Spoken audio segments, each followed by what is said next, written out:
हाँ जी बहन जी, हाँ ठीक है ना, सब ठीक है ना? कारण ऐसा हो गया था, नहीं कर पाई अटेंड। क्या? कुछ कारण ऐसा बन गया था, नहीं अटेंड कर पा रही थी। अच्छा अच्छा, सब ठीक होना चाहिए। हाँ जी, हाँ जी बहन जी। हाँ चलो बोलो जी सत्या बहन जी। तत्पुरुष समास जी दो या दो से अधिक शब्द को मिलाने से वो उसको तत्पुरुष समास कहते हैं, और इसका उत्तर पद प्रधान होता है। और ये द्वितीया, तृतीया, चतुर्थी, पंचमी, सप्तमी, ये षष्ठी, ये लोप हो जाती हैं। हैं रे थे जैसे है कृष्णा, कृष्णाम, तो न कृष्णाम। चलो ठीक है, कोई नहीं, जैसे को छोड़ दो। हाँ, और कुछ भी है? दो दो पॉइंट्स को आपने मिला दिया, बहुत अच्छा है, ठीक है, शाबाश। एक तो ये है कि दो या दो से अधिक शब्दों या पदों के मेल को समास कहते हैं, और तत्पुरुष हो चाहे कोई भी समास हो, सभी समासों में यही परिभाषा चलेगी।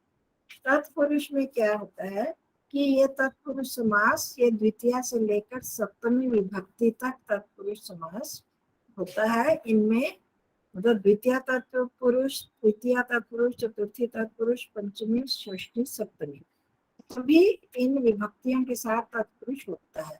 और क्या होता है, जिस विभक्ति के साथ होता है उस विभक्ति का लोप हो जाता है और उत्तर पद प्रधान होता है। ये तो आपको पता है कि विभक्तियों का लोप हो जाता है, वो भी सभी समासों में होता है। और तत्पुरुष में विशेषकर ये सारी जो विभक्ति है उनका लोप होकर उस विभक्ति के साथ वो समास बन जाता है। जैसे हमने अब यही भाव किया, वहां पर विभक्तियां नहीं लगी है ना, मतलब विभक्ति उस उत्तर पद के साथ लगती है और प्रथम पद उसमें प्रधान होता है, और इसमें उत्तर पद मतलब बाद वाला पद प्रधान होता है। जैसे उसमें सचक्रम, सचक्रम किया था, उसमें चक्रेण सहितम, उसमें सहित वाली जो चीज है, पहला स है वो प्रधान हुआ। यथा समयम, समयम अनतिक्रम्य, तो यथा जो था वो प्रधान है, प्रथम पुरुष का प्रथम जो पद है वो प्रधान होता है, और प्रथम पद अव्ययी भाव उसमें तो वो होता है, और इसमें बाद वाला पद प्रधान होता है। तो पहले हम कुछ भी बाद वाला पद के साथ हम पहले कोई कोई दूसरी विभक्ति का भी प्रयोग कर सकते हैं, कोई और पद भी प्रयोग कर सकते हैं, पर उत्तर वाले पद की प्रधानता होती है, इसमें इतना है। तो अब ये तत्पुरुष समास जब भी हम अर्थ करते हैं, जैसे न हम बहुत सारे शब्दों में तत् शब्द लगा, तद अनंतरम है ना, तद अनंतरम शब्द बहुत पढ़ा ना हमने, ये तो हिंदी में भी पढ़ते हैं, संस्कृत में भी। किस किस ने नहीं सुना तद अनंतर, तद अनंतर, तद अनंतर सुना शब्द? नहीं, सब ने नहीं सुना था। नंतर उसके पश्चात, हाँ उसके बाद, उसके पश्चात, सब ने सुना होगा ये तो शब्द। हाँ आभा, क्या चीज बहन जी? तद अनंतर। हाँ बोल ही नहीं रहे ना, देख रही आप तो जवाब नहीं दे रहे, सुना हुआ है। हाँ, तो तदनंतर शब्द बहुत सुना और सबने सुना। अब इसमें मैं इसलिए ये शब्द कह रही हूँ क्योंकि इससे सब परिचित हो इस शब्द से, और इसका मतलब जैसे रंजना जी ने बताया उसके बाद, हा? तो उसके बाद कैसे बन गया? अब उसके की कौन सा विभक्ति का अर्थ है उसके में? उसके बाद, उसके षष्ठी। हाँ जी, उसके बाद षष्ठी। तो आप उसका अर्थ क्या बना? उसके बाद षष्ठी तत्पुरुष बन जाएगा। अब उसके लिए तत्, अब दो शब्द है ना इसमें, कौन कौन से तदनंतर में कौन कौन से दो शब्द है? तत् और अनंतर। हाँ, तत् और अनंतर, और संधि होने से त का द बन गया तो तद अनंतर हो गया, तत् अनंतर। अब तत् का षष्ठी विभक्ति क्या लगाते हैं? तत् शब्द तो हमने किया वैसा तो होते हैं कम तो कम, इसकी षष्ठी विभक्ति क्या हो जाएगी?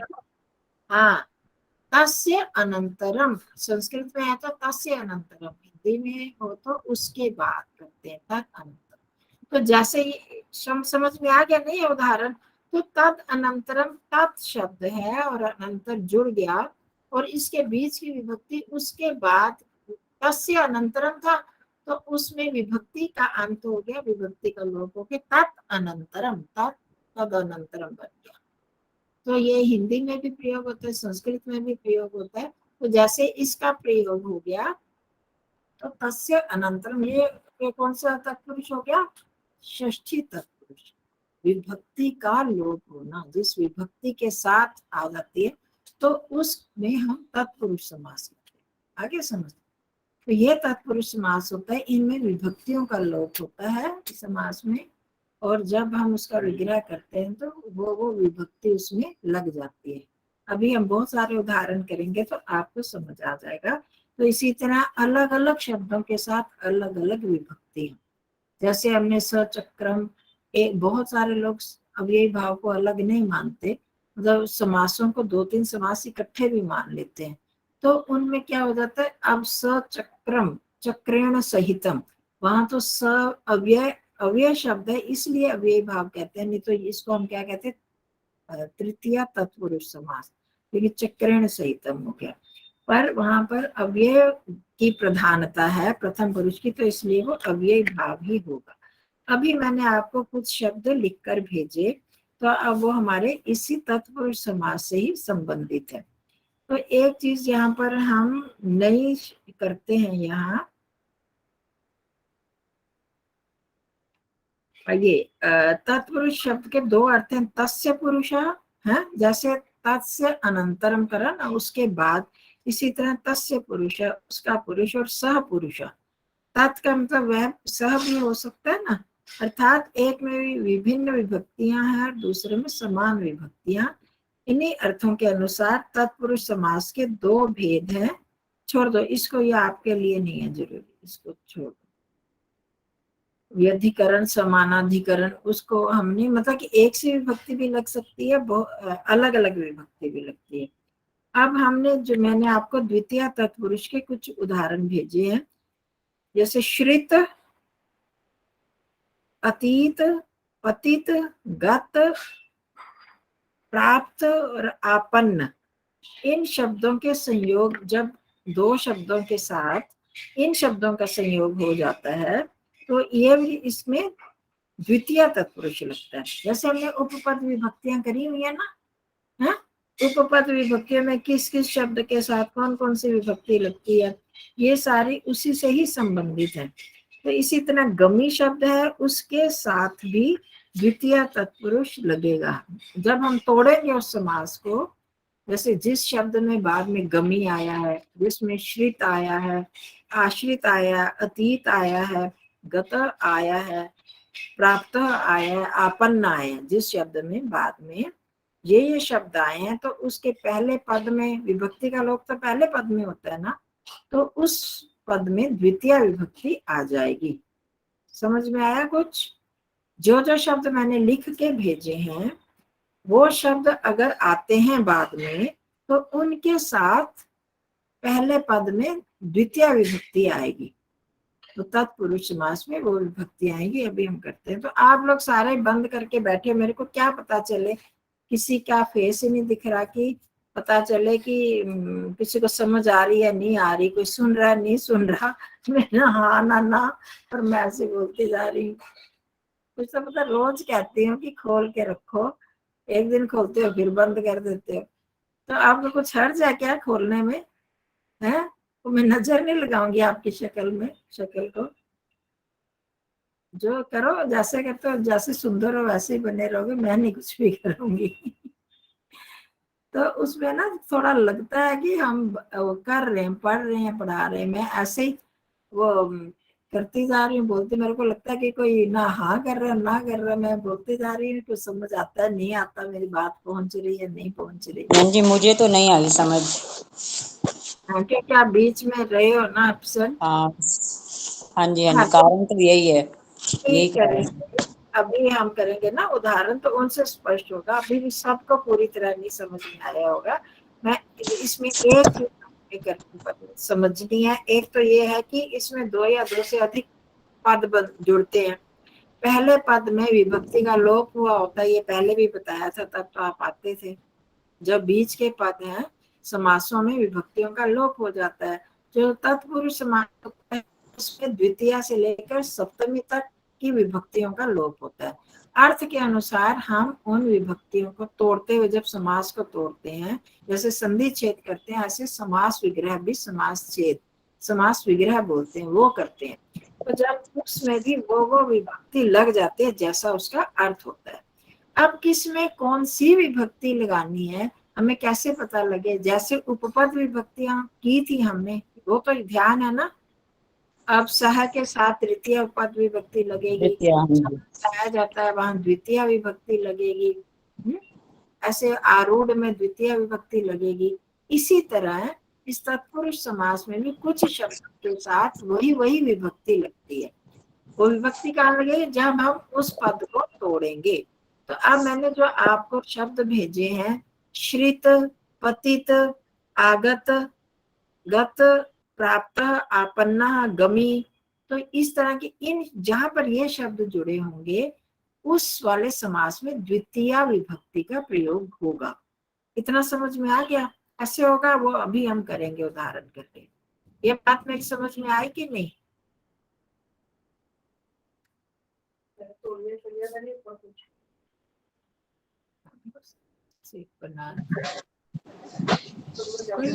समाज का वो तो समझ में आ गया है। हाँ जी। पर जैसे ये श्रित, अतीत, ये जैसे हम उपपद विभक्तियां लगाते थे, हाँ कोई भी जी, शब्द, जैसे कृष्ण श्रित, एक बता देते हैं, जैसे श्रित आया ना इसमें, कृष्ण श्रित, दुखातीत, शोक पतित, प्रलय गत, ये सब दुखातीत, ये शब्द दुखातीत का हो जाएगा दुखम आतीत।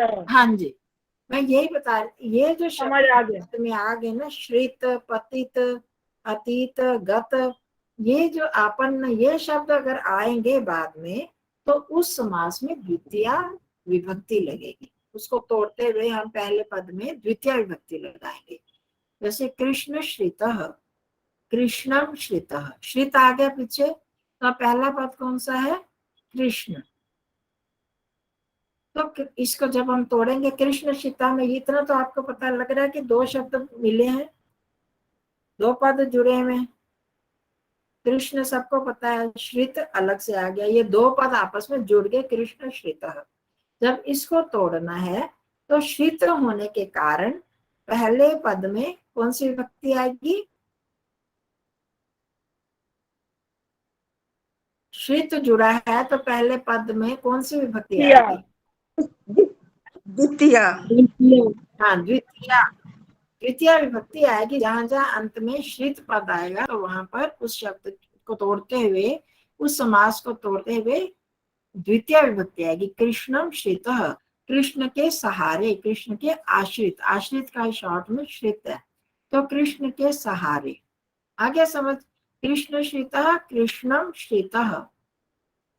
इसी तरह अतीत, अतीत मतलब पार हो जाना, दुख से इंद्रियातीत, ये शब्द किया आपने कभी? इंद्रियातीत पढ़ा हुआ है?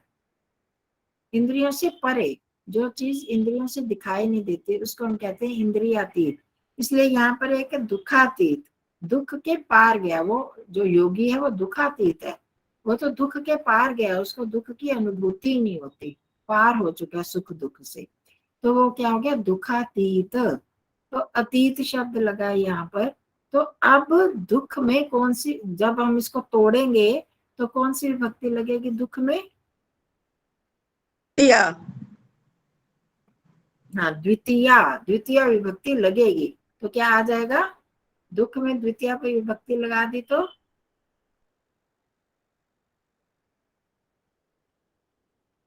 दुख शब्द को द्वितीय विभक्ति लगाओ, क्या आएगा? दुखम, दुखम अतीत, तो दोनों को जोड़ देंगे, दुखम अतीत आ गया। ठीक है, इस तरह से ये इस तरह से समास होता है। अगर दुखम अतीत आपको एक शब्द आ जाता है, दुखम अतीत, तो उसको हम समास बनाओ। इसमें तो विभक्ति लगी है, दुखम अतीत, तो ये तो विभक्ति लगी है, ये क्या हो गया? इसको हम कहते हैं समास विग्रह। ये ऐसे ही बना हुआ है, इसमें समस्त पद नहीं है, ये समास नहीं है, समास वो होता है जिसमें विभक्ति नहीं लगी होती पहले पद में। ये दुखम में तो लग गया। इसी तरह कृष्णम श्रिता है, कृष्णम श्रिता क्या है, समास का विग्रह पद है। समास नहीं है, ये समस्त पद नहीं है। समास या समस्त पद एक ही होता है, ये पहले बताया हुआ मैंने। तो ये समस्त पद, समस्त मतलब इकट्ठा पद, समस्त का मतलब तो समझते हो ना, सारे इकट्ठी हुई चीज हो, तो इकट्ठा पद नहीं है, ये अलग अलग पद है। तो कृष्णम श्रितः, जब इसका हम समास बनाएंगे तो क्या बनाएंगे, विभक्ति का लोप हो गया तो कृष्ण श्रितः बन गया।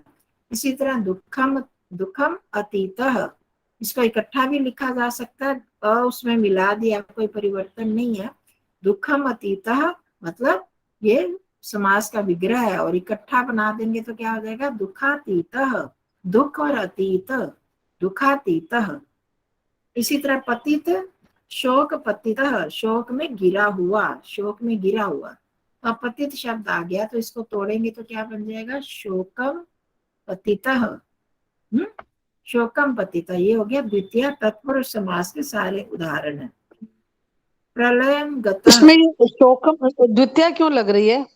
तो यही तो जैसे उपपद विभक्तियां में लगती है ना, निश्चित विभक्ति लगती है। नहीं तो फिर को आ जाएगा। हाँ कोई बात नहीं, उसका अर्थ तो हम जैसा वही करेंगे ना।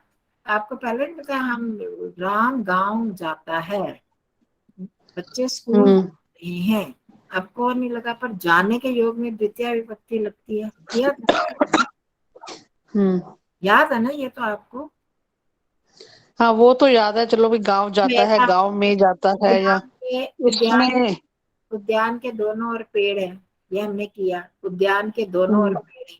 तो उभयतः, परितः, सर्वतः, अभितः, इन सब के योग में द्वितीय विभक्ति लगती है। द्वितीय विभक्ति, हाँ। अब अर्थ का नहीं ना वहां देखते, मैं आपको क्या बताया था, जहां पर इस तरह से विकल्प आ जाते हैं, अपवाद आते हैं, तो उसकी प्रधानता, मैंने परसों एक उदाहरण दिया आपको अपवाद का, बहुत सारे हाँ अपवाद आते हैं कि जैसे कि सभी बाहर घूमने गए हैं, है? पहले तो बोल दिया घर परिवार के सभी सदस्य बाहर गए हैं मेरे को छोड़कर, ठीक है। अब वो जो एक अपवाद बन गया, इसको बोलते हैं एक्सेप्शनल केस, कि जो बहुत सारे, एक रूल सब जगह प्रयोग में आता है, सभी बच्चे एक साल परीक्षा देने के बाद अगली क्लास में प्रमोट होते हैं ना, एक साल, हर साल मतलब एक एक क्लास वही में ही प्रमोट होते हैं, ये सामान्य नियम। पर कोई स्पेशल बच्चे होते हैं, एक्स्ट्रा इंटेलिजेंट बहुत ही ज्यादा, तो वो कई बार क्या होता है, एक ही साल में दो दो बार उनसे पेपर ले लिए जाते हैं और उनको आगे चढ़ा दिया जाता है। तो वो क्या हो गया, अपवाद, एक्सेप्शनल केस। तो वो जो अपवाद है उसका अधिक महत्व होता है, अधिक महत्वपूर्ण होता है, उसमें वो सामान्य नियम नहीं काम करेगा। कि आप कोई केस नहीं कर सकता कि तुमने इसको एक साल में 2 क्लासें क्यों चढ़ा दी, क्योंकि वो बहुत ज्यादा इंटेलिजेंट है, इस क्लास में रहने लायक नहीं, आगे क्लास पहले में तो बहुत जाना, अच्छा था बहन जी, समझे। पहले तो ये सिस्टम बहुत थे, ये वाले 2 क्लासों वाले हाँ तो इसका ये पॉइंट सातवीं समझना है। हाँ तो अब इसमें जो ये अपवाद वाली बात है, अब उसका अधिक महत्व हो जाता है ना, उस लड़के का कितना नाम हो जाता है स्टूडेंट का, कि वो एक साल में उसने 2 क्लासें पास कर ली। ये जो अपवाद होता है उसका अधिक महत्व होता है, वो अधिक इम्पोर्टेंट होता है। इसी तरह एक सामान्य नियम है, कर्ता ने कर्म को कर्म से के द्वारा संप्रदान को के लिए, मतलब ये चिन्ह लगते हैं, पर उनमें अपवाद जो होते हैं कि इस शब्द के साथ ये विभक्ति लगेगी, वो जो नियम है वो पक्का नियम हो जाता है, उसको हम तोड़ नहीं सकते। तो उस आधार पर ही यहाँ श्रित, पतित, इसीलिए तो ये शब्द भेजे आपको कि इन शब्दों के साथ द्वितीय विभक्ति ही लगेगी।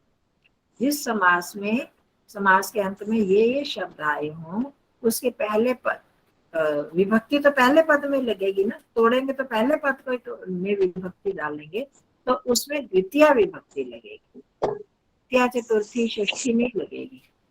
तो इसीलिए इन शब्दों का आप ध्यान में रखोगे। श्रित, जिस शब्द के अंत में श्रित लगा हो, अतीत लगा हो, पतित लगा हो, गत लगा है, प्राप्त लगाया, आपन्न लगा है, गमी लगा है, तो उस समास को तोड़ते हुए पहले पद में द्वितीय विभक्ति का प्रयोग होगा। ये कृष्णम श्रितः हो गया, ये प्रलयम गतः, प्रलय गतः, प्रलय को प्राप्त हो गया, प्रलयम गतः, दुखातीतः, दुखम अतीतः, दुख से पार हो गया, इंद्रियातीतः, इंद्रियों से पार है जो चीज, और इसी तरह हो गया सुख प्राप्त, जिसमें सुख पाया हुआ है, सुखम प्राप्त, भयापन्ना, भय से ग्रस्त हुआ, भय पाया, आपन्न होता प्राप्त हुआ, प्राप्त का मतलब भी प्राप्त हुआ, तो अब भय को प्राप्त हुआ तो भयम आपन्ना, तो भयापन्ना, ऐसे ये बनेंगे। आया समझ नहीं? अब ये मैं पेज भेजूंगी आपको, तो उदाहरण समझ में आ जाएंगे। बहन जी ये समझ में तो आया, लेकिन जैसे अब विभक्ति के साथ दिया हुआ है तो हम विभक्ति हटा सकते हैं, हाँ जी, लेकिन हाँ जी, अगर विभक्ति के साथ आया, जैसे ये आया हुआ है दुखातीत, और हाँ हमने जी, इसका विग्रह करना है, तो हमें कैसे पता लगेगा कि इसमें द्वितीय विभक्ति आएगी, या राज्य पुरुष आया, राज पुरुष आया, तो हमें कैसे पता लगेगा कि इसमें षष्ठी विभक्ति आएगी? देखो अतीता का तो पता चल गया आपको, वो स्पेशल शब्द दिए ना, आपको भेजे है ना मैंने, कि ये श्रित अतीत पतित इनके साथ द्वितीय विभक्ति ही लगती है। ये जैसे इतनी देर यही बता रही हूँ, जैसे उपपद विभक्तियों के लिए हमें याद करने पड़ते हैं ना, ऐसे ही इसमें भी इन शब्दों का ध्यान रखना पड़ेगा कि इन शब्दों में द्वितीय विभक्ति लगेगी। ठीक है, अतीत पतित लिखा है ना मैंने, स्नेहा जी हाँ जी, भेजा है ना, तो इसलिए उन शब्दों का आपको याद जो करना। जो ये भेजा था ना, हाँ जी, पहले तो समझ में नहीं आया था, लेकिन अब आपने बताया ना, अब समझ में आया कि ये हाँ जी, क्या भेजा। मैंने पहले तो आना ही नहीं था, वो तो मैंने इसलिए कि आप मैं स्क्रिप्ट बोलूंगी, अतीत बोलूंगी, आपको पता नहीं चलेगा कौन सा शब्द कैसे लिखना है, क्या है, इसलिए मैंने भेज दिया था कि वो शब्द आपके सामने रहे। हाँ, तो उन अब वो देख रहे हैं सामने है ना, तो अब समझ में आ रहा है कि इन शब्दों के साथ द्वितीय हाँ विभक्ति, और इन शब्दों के साथ हरि, हाँ, हरिणा, हम नखई, समझेंगे। इनके साथ तृतीय विभक्ति। हाँ जी, हाँ जी, बस इतना याद रखना और कुछ नहीं करना। और बाकी कुछ तो शब्दों के अर्थों के साथ भी लगती है, जैसे आपने राज्य पुरुष पूछा, हमें कैसे पता लगेगा? राज पुरुष आया तो उसका अर्थ हम क्या करेंगे? राजा का पुरुष करेंगे ना। राज पुरुष जब तोड़ेंगे उसको अर्थ करेंगे, तो राज पुरुष क्यों कहते हैं उसको? क्योंकि वो राजा का व्यक्ति है, राज पुरुष है, तो इसलिए इसमें राजा का होने से का के की में षष्ठी विभक्ति लगती है, तो राज्य पुरुष आ गया उसमें। समझ में आया? जैसे तद अनंतरम अभी मैंने बोला था, उसके बाद, तो तस्य अनंतरम, उसके बाद का के की षष्ठी विभक्ति आनी चाहिए, तो हमने वहां क्या किया? तस्य अनंतरम।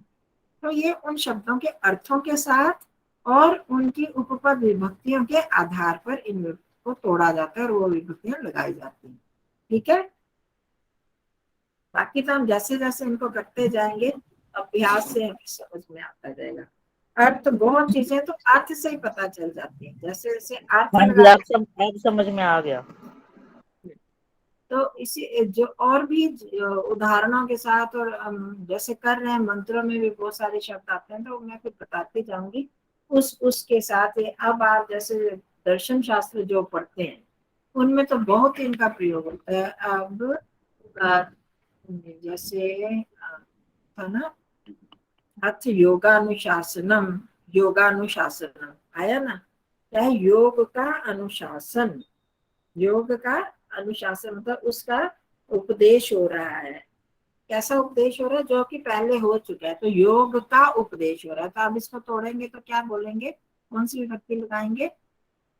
षष्ठी, षष्ठी लगाएंगे ना, का के की, तो क्या हो जाएगा? योगस्य अनुशासनम, बस वो अर्थ आ जाता है। ऐसे सूत्रों में होता है, हमारे बहुत से शास्त्र सूत्रों में तो इनका बहुत प्रयोग होता है। अब जैसे क्या हुआ, वृत्ति सारूप्यम इतरत्र, वृत्तेः सारूप्यम, वृत्ति की स्वरूपता, एक रूपता, तथा द्रष्टु स्वरूप अवस्थान, इसमें तो नहीं है, इसमें भी तो कोई समास नहीं है। ये अतीत अतीत का भी प्रयोग होता है उसमें। आप सूत्रों में, काफी सूत्रों में है अतीत ना। हाँ नहीं वो तो आएंगे। हाँ, मैं क्या आपने बताया ना तो फिर ध्यान में भी कर रही हूँ। उस तरह सूत्र तो मतलब याद नहीं है। यही है कि अभी आप समझते जाओ, जो जो हमारी किताबों में है उदाहरण करते जाओ। अब जैसे जैसे शास्त्रों का हम पढ़ेंगे वो शब्द आएंगे ना सामने, तो अपने आप हमें समझ आती जाएगी। कोई ठीक बताएगा, है। उसका अर्थ बताएगा तो भी समझ आएगी। सारी चीज अभी एकदम तो नहीं हम समझ सकते, हमें एक थ्योरी पता होनी चाहिए कि उसका हम यही अर्थ क्यों निकाल रहे हैं। कई बार एक ही शब्द के दो दो अर्थ भी निकल जाते हैं। आपने देखा होगा जब वो कमेंट्री करते हैं तो कोई भाष्यकार ने ऐसे कमेंट्री की है, किसी ने ये कमेंट्री की है, क्योंकि वो उनके जो समास होते हैं उनके अलग अलग अर्थ निकाले जा सकते हैं। तो पर वो नियम के अनुसार होना चाहिए, तो दोनों ही जो समास वगैरह होते हैं दोनों ही ठीक होते हैं। ठीक है, अब आगे योगश चित्त वृत्ति निरोधा, हमने दूसरा सूत्र किया, जो ध्यान में आते हैं उनका भी, और जिन्होंने पढ़ा योग चित्त वृत्ति निरोधा, इसका क्या अर्थ हमने किया था? किससे कहते हैं? योग योगश चित्त वृत्ति निरोधा, यहाँ तो संधि हो गई योग चित्त वृत्ति निरोधा। चित्त की वृत्तियों का निरोध ही योग है। चित्त की वृत्तियों का निरोध, चित्त की वृत्तियों का निरोध। अब चित्त वृत्ति, अब चित्त की वृत्ति, अब कौन सी विभक्ति आई इसमें? षष्ठी विभक्ति चित्तस्य वृत्ति ही। आ गया ना, षष्ठी सीधी आ, चित्तस्य। अब वृत्तियों का निरोध, बहुवचन भी कर सकते हो, एक वचन भी, वृत्ति का निरोध या वृत्तियों का निरोध। अब यहाँ पर वृत्ते या वृत्ति नाम निरोध, ये हो गया। इस तरह से अर्थ निकल आया है, तो समास इकट्ठा लिखा हुआ है। अब हमें पता है कि यहाँ पर क्यों हम यहाँ पर तोड़ क्यों रहे हैं, हमें ये पता है, आपको भी पता है कि किसी भी शब्द का प्रयोग विभक्ति के साथ ही हो सकता है। ये हमने किया है ना, अपदम ना प्रियंजित, विभक्ति प्रत्यय लगाए बिना हम किसी शब्द का प्रयोग नहीं कर सकते। ये तो सबको जानते हैं, सब जानते हो ना? हाँ जी, हाँ जी, ये तो बहुत बार हाँ हमने जी, कि हाँ, बिना विभक्ति के कोई शब्द बन ही नहीं सकता, बिना नहीं प्रत्यय किया जा लगाए। सकता। तो अब चित्त वृत्ति निरोधा, हमें ये भी पता है चित्त शब्द अलग है, वृत्ति शब्द अलग, एक ही शब्द तो नहीं है ना, है ना? चित्त शब्द अलग, सब जानते हो, वृत्ति भी जानते हो, निरोध भी जानते हो।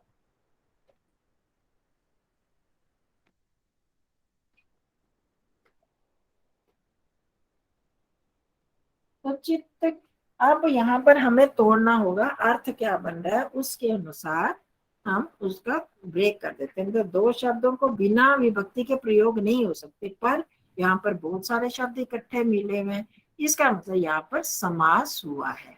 आगे समझ, तो वहां पर हम पहचानते हैं कि शब्द तो दो तीन मिले हुए हैं पर उनमें विभक्ति नहीं लगी, बिना विभक्ति के प्रयोग हो नहीं सकता। तो वहां क्या किया उन्होंने, समास बना के उनको इकट्ठा जोड़ दिया। तो इसलिए योग योगश, यहाँ पर श आ गया तो इसका मतलब वहां तो विभक्ति लगी है, विसर्ग लगा था, विसर्ग का श बना। चित्त वृत्ति निरोध, तीन शब्द है, चित्त अलग शब्द, वृत्ति अलग और निरोध अलग, पर तीनों के बीच में कोई विभक्ति नहीं है। तो इसको हम क्या देते हैं, ये समस्त पद है, ये समास का प्रयोग किया। ये तो छोटा सा शब्द है, इतने बड़े बड़े शब्दों का प्रयोग होता है। परिणाम ताप संस्कार दुखई, परिणाम ताप संस्कार दुखई, यहाँ पर चार शब्द इकट्ठे जोड़ के, पर किसी में कोई विभक्ति नहीं लगी है, आखिर में दुखई में लगी है। तो इसका मतलब यहाँ पर समस्त पद हो गया, समास कर दिया। तो इस तरह से हमारे मंत्रों में और शास्त्रों के भाष्यों में बहुत बड़े बड़े समासों का प्रयोग हुआ है, इसलिए इसकी आवश्यकता है। ये जब हम समझ लेंगे तो हम उसके अर्थों को भी समझ जाते हैं। ठीक है, तो अब आप इतना इतना ही समझ लो जितना समझ में आता है। फिर जब हम उन शब्दों को पढ़ेंगे, जब कोई लेसन पढ़ेंगे तो उसके साथ साथ आपको बताती जाऊंगी कि यहाँ पर कौन सा समास है, तो हमें कम से कम दिमाग में बैठा तो होना चाहिए। जब 2 या 3 शब्द इकट्ठे मिले हैं तो उनमें कुछ ना कुछ विभक्ति तो है कि जिससे उसका अर्थ निकल रहा है, बिना विभक्ति के कोई अर्थ नहीं निकलेगा। तो अब जैसे हमने ये किया, यहाँ पर षष्ठी विभक्ति, अधिक षष्ठी तत्पुरुष का बहुत अधिक प्रयोग होता है। तो चित्त की वृत्तियों का निरोध, तो वहां हम जब तोड़ेंगे चित्तस्य वृत्ति नाम निरोधः, चित्त वृत्ति निरोधः बन गया। यहीं पर ऐसी तरह कृष्णम श्रितः, कृष्ण श्रितः, ये हो गया दुख अतीता, दुखम अतीता, दुखातीता, और शोक पतिता, शोक में गिरा हुआ, सुख प्राप्त, सुख प्राप्त, प्राप्त शब्द भी है। बस आपका काम क्या है, जो जो शब्द आपको लिख के भेजे हैं वो शब्द आपको याद होने चाहिए कि किस किस शब्द में द्वितीय विभक्ति लगेगी। इतना तो आप कर सकते हो ना, है ना। वो शब्द आपके दिमाग में होंगे तो फिर जब भी हम समास देंगे तो आप उसको तोड़ के कर सकते हो, वो प्रैक्टिस से भी होगा। ठीक है, इन शब्दों को आपने याद करना, ये आपका मुख्य काम है। तो द्वितीय विभक्ति में ये आ गया। इसी तरह ग्रामम गमी, ग्राम गमी। अब कुछ शब्द हैं जैसे अत्यंत संयोग, उसको हमारे उसमें है, मेरे पास किताब नहीं है ना अभी, तो मैं बता नहीं पा रही। अब तृतीय तत्पुरुष पर आ जाते हैं, जो रह जाएंगे वो फिर मैं अगली बार बता दूंगी। अब द्वितीय तत्पुरुष का हो गया, कुछ नहीं करना आपने, बस वो शब्दों को याद करो। जब हम दौड़ेंगे तो उसमें पहले पद में द्वितीय विभक्ति लगानी होगी। अब आ गया तृतीय तत्पुरुष समास। तृतीय तत्पुरुष का क्या मतलब, उसमें पहले पद में तृतीय विभक्ति जुड़ेगी। किन किन पदों में जुड़ेगी, जिनके बाद में कर्ता या करण कारक हो और साथ वाला शब्द कता से अंत होने वाला हो। कृदंत लिखा है ना, कता से अंत होने वाला। जैसे हरि त्रातः, हरि के द्वारा, त्रातः मतलब क्या होता है, त्राण, त्रा धातु है ना, उसमें क्त प्रत्यय लग गया, त्राण में क्त लग गया तो त्रातः मतलब शब्द। तार देना, तार देना, रक्षा, त्राता मतलब रक्षा रक्षा हुई, करने में आएगा, रक्षा रक्षा करना। की गई। क्त प्रत्यय लगाते हैं तो क्या होता है, पास्ट टेंस में ये आपने बताया कि भूतकाल में आ गया, तो मतलब रक्षा की गई। ये भी आपको पता है कि उसमें क्त प्रत्यय लगाते हैं तो कर्मवाच्य का प्रयोग होता है। अब पता है ना, कता प्रत्यय के साथ कर्मवाच्य का प्रयोग, प्रत्यय में कर्मवाच्य होता है। हाँ, कर्मवाच्य। तो अब त्राता, तो इसीलिए तो कर्मवाच्य में क्या होता है, कर्ता में तृतीय विभक्ति आती है, ये भी सबको पता है ना। क्या, हाँ, तो इसीलिए तो आगे है। हरिणा त्राता हो गया, किया हुआ है आपने, वो दूसरी तरह से किया हुआ है। तो त्राता कता प्रत्यय लगा और कर्ता है, हरित कर्ता के साथ जुड़ गया वो, तो क्या बन गया, हरिणा त्राता, हरि के द्वारा रक्षा किया गया। और भिन्ना, भिन्ना मतलब होता है अलग अलग, काट दिया गया, भिद, भेद दिया गया, तो उसमें कता प्रत्यय लगा तो भिन्ना शब्द बन गया। नखैर भिन्ना, क्षुरेण भिन्ना, क्षुरेण मतलब चाकू, चाकू से, छुरे से अलग किया गया, नाखूनों से अलग किया गया, भेद दिया गया। तो है तो कता प्रत्यय का प्रयोग और उसके साथ तृतीय विभक्ति लगती है, तो इसलिए ये तृतीय तत्पुरुष हो जाता है। तृतीय तत्पुरुष हरि त्राता नख भिन्ना। अब इसी तरह पूर्व शब्द, सदृश शब्द, सम, ऊन, ऊन हमने उस दिन किया था ना, काम होना, कलह, निपुण, मिश्र, लक्षण, अवर शब्दों के साथ या इनके अर्थ वाले शब्दों के साथ भी तृतीय विभक्ति का प्रयोग होता है। जिन शब्दों के, जिन पदों के अंत में ये शब्द आ जाए, कौन कौन से, पढ़ो जरा, अपने आप पढ़ो। पूर्व, सदृश, सम, ऊन, कलह, निपुण, मिश्र, मिश्र, लक्षण। हाँ जी, अवर, लक्षण का मतलब क्या हुआ, चिकना, चिकना, चिकनी चीज होती है चिकना, जो बहुत बारीक होके चिकनी सी हो जाती है, लक्षण। अवर, अवर मतलब नीचे वाला। इस तरह के शब्द आए या इनके अर्थ वाले शब्द आए तो उसके पहले पद में तृतीय विभक्ति आ जाती है। ठीक है, अब हम उदाहरण करते हैं, पर इन शब्दों का आपके दिमाग में होना चाहिए। पूर्व, सदृश, सम, ऊन, कलह, निपुण, मिश्र, लक्षण, अवर, ये शब्द आए। इसी के जैसे निपुण है, निपुण के साथ और भी आपके पटु भी आ सकता है ना, वो किए हैं। तो इनके साथ अगर बाद में ये शब्द आए, इस शब्द तो फिर उसके पहले वाले पद में तृतीया विभक्ति लगती है, उससे समास होगा। जैसे मास पूर्व, एक महीना पहले, मास पूर्व। तो अब इसमें तृतीया लगानी है तो कैसे लगाओगे? मासेन पूर्व। मासे हाँ, मास मासेन है। पूर्व, मासेन पूर्व, मास पूर्व। ठीक है, सविता जी आ रहा है कुछ समझ? आर्य जी, जो ये शब्द बोलो है इसमें तो नहीं है, इसमें तो रचनानुवाद कौमुदी में तो मैंने पहले आपको बोला ना, आज मेरी कुछ मजबूरी थी, मैं ऊपर नहीं गई, मेरी किताब ऊपर पड़ी है, तो वही ये चीज। भेज दियो, ये आप भेज दियो ये शब्द सारे। ये शब्द मैंने भेज दिए पहले, और बाकी इनके उदाहरण भी भेज दूंगी। ठीक है, ये भेज रखे हैं, ये संस्कृत वाले संस्कृत ग्रुप में भेज रखे हैं बहन जी ने। ये शब्द सारे लिख के भेजे हैं, और ये जो उदाहरण बुक जो है में वो, है 3-4। हाँ कुछ तो होंगे वहां पर, हाँ तो वही ना, जो सेम ही है जैसे इसमें भी बहुत सारे हैं, पर मैंने सिर्फ सारे के भेजे। सुनो, मैं बानेन आहता इसमें ना एक बड़ी किताब है मेरे पास, तो इसमें बहुत सारे उदाहरण, खड़गेन हता। हाँ सारे के भेजे हैं, जो जो हमें उपयोगी लगे वो मैंने भेजे हैं। ठीक है, जो हमारे प्रयोग में आएंगे सबको भेज दूंगी। आचार्य हाँ जी, बोलो। आचार्य जी, मैं देखने लगी, पता नहीं मेरी कैसे उंगली लगी थी, वो मेरे डिलीट हो गए सारे। भेज दूंगी, दोबारा भेज दूंगी, चिंता मत करो। ठीक, धन्यवाद जी, धन्यवाद।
कंचन जी आपका म्यूट हुआ है। अच्छा, हाँ जी, एक मिनट। नहीं वो आपका म्यूट हुआ था ना, आवाज नहीं आ रही थी। आप मैं बोल, अवर का क्या मतलब हुआ? हाँ मैंने कहा कि वो मैं भेज दूंगी उनका नंबर, मैं पूछ के ना। हाँ नमस्ते जी, मैं इधर क्लास ले रही हूँ संस्कृत की सर। हाँ मैं हाँ भेज दूंगी, अशोक जी भेज दूंगी। हाँ जी, हाँ जी, ठीक है। अच्छा, हाँ हो सकता है मैं अभी भेज दूंगी, तो शाम को भी भेज दूँ। ठीक है, अच्छा अच्छा, बुआ, क्षमा अवर करना का क्या उनको मतलब होता है? हाँ जी, अवर का क्या मतलब होता है? अवर का मतलब होता है नीचे, अवर। नीचे मतलब निम्न लेवल का, नीचे लेवल का, लोअर स्टेज। ठीक है। तो यहाँ पर कुछ शब्द हैं, उदाहरण जैसे मास पूर्वा हो गया, पित्रा सम, पितृ समः, पितृ समा, पिता के समान। तो अब इसमें तृतीया विभक्ति लगानी है, लगाओ जरा पितृ में तृतीया विभक्ति शशि दीदी।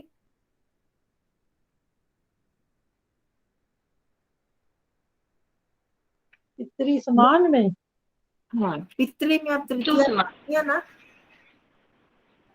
पितृणा, पितृण हो गया भाई। पितृ तुल्य, पितृ समा। ये करा नहीं है, गया। ये पितरः, पितरः। पहले क्या था?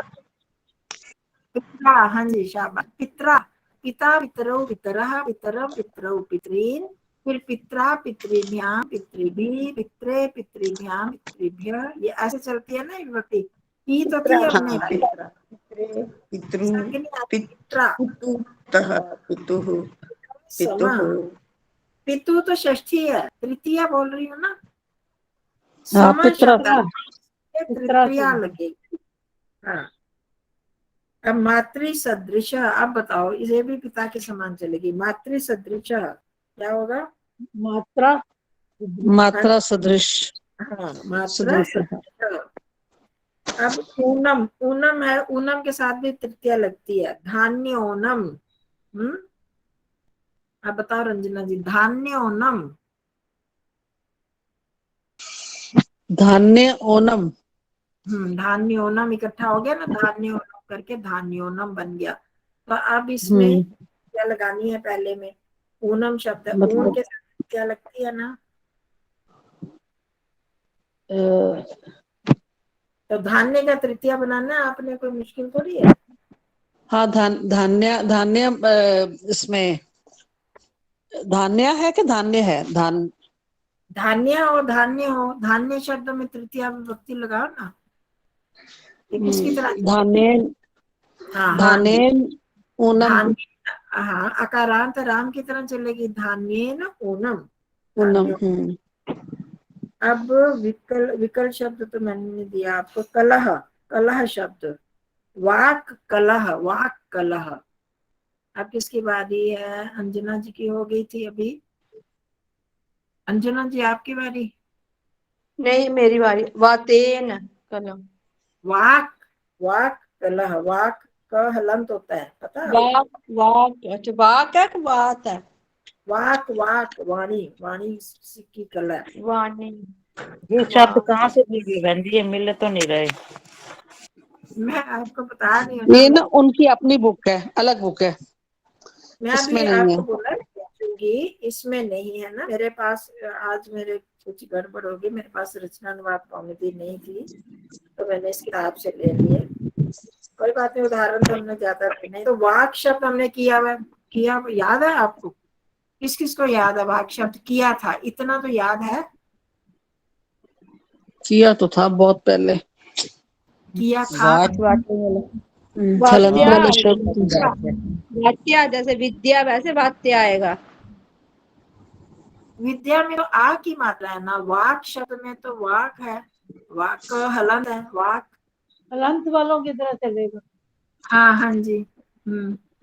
वात्ता, अब इसमें बन जाता वात, वाक चौ, तभी बताया था पहले वात, दो विभक्ति में, वाक वाचौ वाचः, वाचम वाचौ वाचः। अब तृतीया में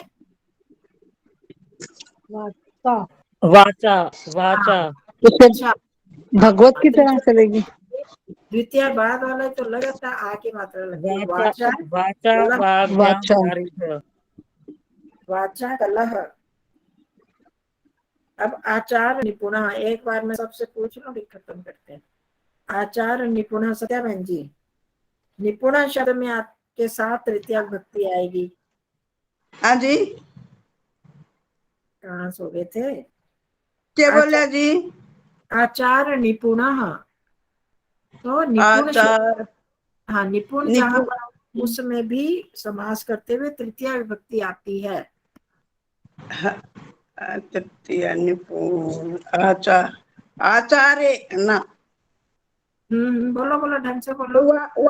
वाक का तो वाच्य है जी, आचार्य। हाँ, वाचा वाली बात खत्म हो गई ना, अब आचार्येण निपुण, हाँ आचार्येण, हाँ जी, आचार्येण निपुण, राम की तरह चलेगा।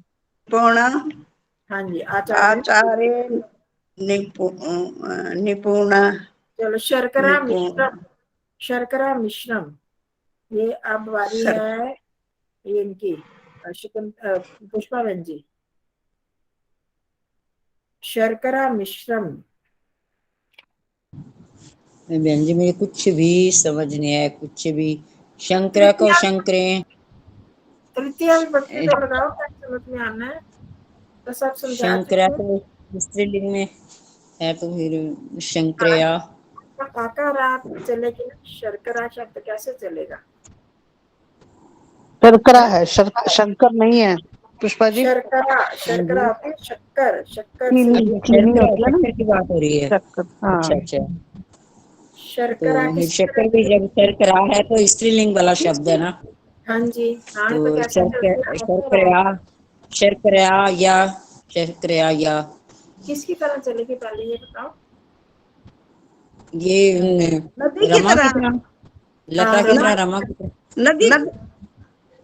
जैसे ठीक तृतीया है, उसमें रम्या आती लता है, की तृतीया। इसमें शक्र हाँ रम्या, शक्रिया, हाँ शर्करिया, शर्करिया हाँ या शर्करिया। शर्करिया, हाँ बस, राया नहीं शर्करिया मिश्रम। शर्करिया। बस वैसे और कोई मुश्किल थोड़ी, मैं मुश्किल आपसे पूछ ही नहीं रही ना, आसान सीधा सा बताते जा रही हूँ। हाँ जी, आभा, गुड युक्तम, आभा, हाँ ये आभा। क्या शब्द क्या समझ में नहीं आया कंचन जी। गुड, गुड युक्तम, गुड, गुड़ को बोलते हैं गुड, गुड गुड़, युक्तम। अच्छा, हाँ गुड़ युक्तम, हाँ, ठीक। ये सविता जी गुड़ेन बताओ आप ऐसा गुड़ेन काट। युक्तम। हाँ ठीक है, चलो आपकी बारी हो गई, कट गई, आप आगे नहीं पूछेंगे। गुड़ेन युक्तम बिल्कुल ठीक है। कुट्टन लक्षणम, मतलब कुट्टन होता है कूटना है, लक्षण मतलब बारीक हो गया। आभा कहाँ चले गए थे, आपसे पूछा था मैंने। मैं मेरे इंटरनेट कनेक्शन। अच्छा चलो, आपकी बारी थी बीच में, तब मैंने आगे दो मेरे को लोगों। दे दो ये वाला मेरे को दे दो। कुट्टन लक्षणम, उत्तनेन लक्षणम। हाँ जी बिल्कुल ठीक, कुट्टनेन श्लक्षणम, श्लक्षण के साथ। बस आपको वो शब्द याद होने चाहिए कि उन शब्दों के साथ समस्त पद बना है, तो पहले के साथ तृतीया विभक्ति लगेगी, उस ये शब्द है तो उनके साथ द्वितीय लगेगी, बस इतना आपको होना चाहिए। बाकी विभक्तियां आपको याद हमने करवाई हुई है, याद है या ही वो दूसरी बात है, उसको आप कर लेना जहां जहां कमी लगेगी। ठीक है, आज अब हो गया विकलम, विकल्प के साथ भी तृतीया लगती है। विकल्प मैंने लिखा कि नहीं आपको? तो धान्य विकलम, अब सविता जी, धान्य विकलम। विकल्प, विकल्प, धान्य विकल्प, विकलेन धान्यम। विभक्ति किस में लगेगी? विभक्ति पहले में लगनी है, बाद वाले में लगनी है? अभी इतने हमने करे उदाहरण, तो विभक्ति बाद में थोड़ी लगनी है, पहले बाद में लगेगी ना। धान्य विकलम, विकलम तो बाद में, उसमें थोड़ी लगनी है, धान्य लगेगी ना विभक्ति। धान्यन विकलम। हाँ जी हाँ, आप विकलेन कैसे ले आए थे, कहाँ खो गए थे? धान्येन विकलम। अब अवर शब्द के साथ, अभी आपने पूछा था, इनका हो गया सविता जी का, शुक्ला बहन जी, धान अब हो गया मासा अवरह, मासा अवरह। अवर मतलब छोटा, छोटा लेवल का या ऊंचा, तो अब मास से छोटा, एक मास छोटा, मासा अवरह का मतलब एक मास छोटा है जो। तो शकुंतला बहन जी बताओ। मुझे ये शब्द नहीं समझ आया, कैसे बोला आपने, समझ नहीं हो रहा। लिख के, अवरह मतलब होता है छोटा, मासा अवरह, मासा अवरह, मास मतलब महीना, मासा अवरह। अच्छा, वासा अवरह, हम्म, तो फिर वासेन अवरह आएगा, हाँ जी, वासेन अवरह, क्या बस मासेन अवरह। अब द्वितीय वासेन अवरह। वासेन अवरह, एक यहाँ तो उदाहरण खत्म हो गए। भयापन्ना, भयापन्ना, आपन्ना देखो किस में लगे, आपन्ना के साथ द्वितीय लगती है, भयापन्ना। तो मनीषा जी बताओ।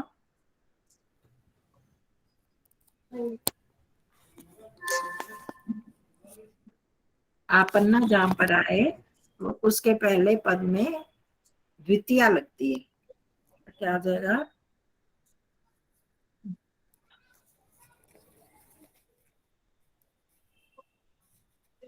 मनीषा जी सुन बता देना मनीषा जी सुन रहे हो?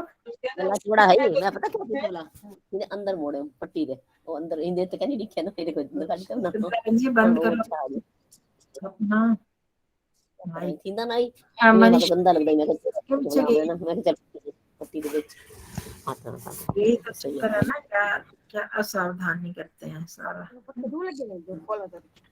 पर सुशित आप बोल दो, किसी ने नहीं बोला, सब ने बोल चुके हैं ना वैसे तो, उनसे करके पूछ रही थी। व्यायाम हाँ जी, व्यायाम करना व्यायाम करना भय शब्द होता है ना, भया तो नहीं होता ना। हाँ, भय और आपन में दोनों अ मिले तो आ बन गया ना, वैसे तो शब्द तो भय है ना, है ना। हाँ जी तो भयम आपन्ना, द्वितीय विभक्ति हाँ द्वितीय लगती है ना, आपन्ना में भयम आपन्ना। तो इसमें बस आप लोगों ने ये जो मैंने पहले भी बताया, बस इतना ध्यान रखना, ये शब्द आप याद कर लेना, और इनके साथ तृतीय विभक्ति, इसके साथ द्वितीय विभक्ति लगेगी। तो अभी तो मैंने आपको तौर के बीच में कहीं पर उन्होंने तो अलग अलग तरह से दिए हुए, कहीं पर समास समस्त। हाँ जी, आप बस इसको याद कर लेना शब्दों को, और फिर करना। मैं अभी ये भेज रही हूँ, अभी भेज देती हूँ। तो और थोड़ी थोड़ी विभक्तियों का ध्यान दो। अभी ये जो रिकॉर्डिंग शब्द भी मैं भेज दियो जी। हाँ भेजूंगी जी, भेजूंगी। हाँ जी। और इसमें पता नहीं क्या गड़बड़